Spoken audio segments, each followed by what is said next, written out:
In 1984, my wife and our family purchased part of this farm. It's the old Hainer estate. And of course, we come down here, we didn't have a clue about farming pecan trees. We were farming alfalfa hay and chili and onions and stuff like that. But when we purchased this farm, it had a good amount of pecans already on it.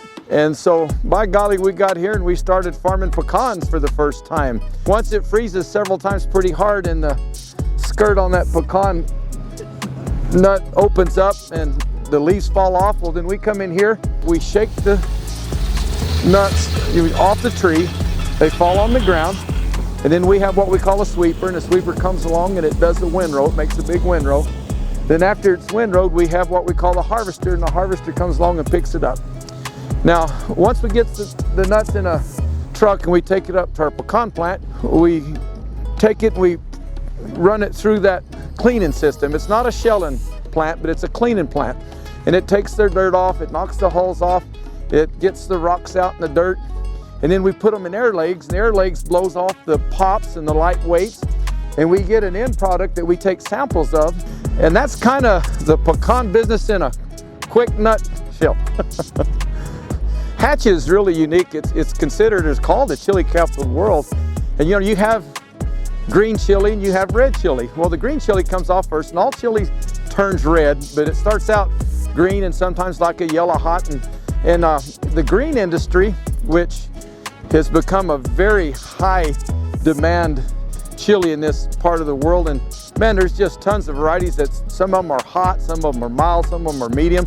Now we in the Rio Valley Chili raise red chili, and of course with red chili you have four attributes. You have heat levels, and then you have color levels, the brightness of the color, and the oleo resin factor that has the color pigmentation in it, and then you have total plate counts, and then you have a scan, a reflectant of that chili, and these attributes, we log them as we put them in. And what we do, we pick our red chili off the vines and we take them to our dehydrators, and we dehydrate that chili, and then we bring it to our chili plant where we rehydrate it and we mill it down. And we have a company that blends red chili. We make every kind of chili recipe that there is. I don't know how many blends we have over there, but it's tons of different blends. We plant onions in the fall that we overwinter, and then we harvest them first. They're the ones that come off in May. And then we also direct seed onions in January that come off in July. And we also transplant onions by hand that come off in July and August. So we stay in the onion business from the last week of May until about the middle of August. And you can see it takes a great big crew and a huge amount of people to put together enough loads to keep our onion shed over there, as you're gonna go witness here in a little bit, in onions all day. We send these onions all over America. We pack them for anybody who likes onions. What I'd like to do is make sure that we have a great appreciation for these people out here. It's gonna be 107 here today. And I'm gonna tell you what, these people stay out here till this job is done, and I just can't say enough about their efforts and their work for us, because without them, we couldn't do the onion. But we raise yellow onions, we raise white onions, and we raise red onions.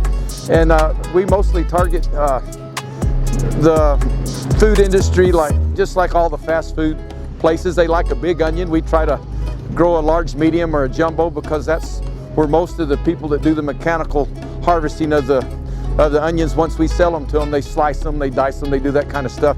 But they need a big onion for that processor to work. And that's what we do with onions. We've been doing business with Synergy for 5 or 6 years, and I tell you, they provide all our fuel here on the farm.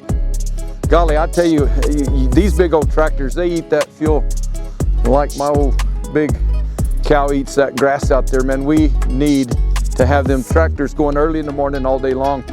And if you want to be in trouble, just go out there and have 5 tractor drivers out there without no fuel. But again, on the farm, one of the things that you have to have is a lot of energy for all the things that we use to do work with, man. We've got, I don't know how many tractors, but they require a lot of attention and fuel. You know, old Big John and different ones that have provided us our fuel through Synergy. Man, they just keep our tanks going. They keep all the rest of the stuff that we need in the way of equipment and stuff that we purchase from them. They're easy to work with. You give them a call and they'll get that fuel out to you even if it's on a weekend. They've been real good to us.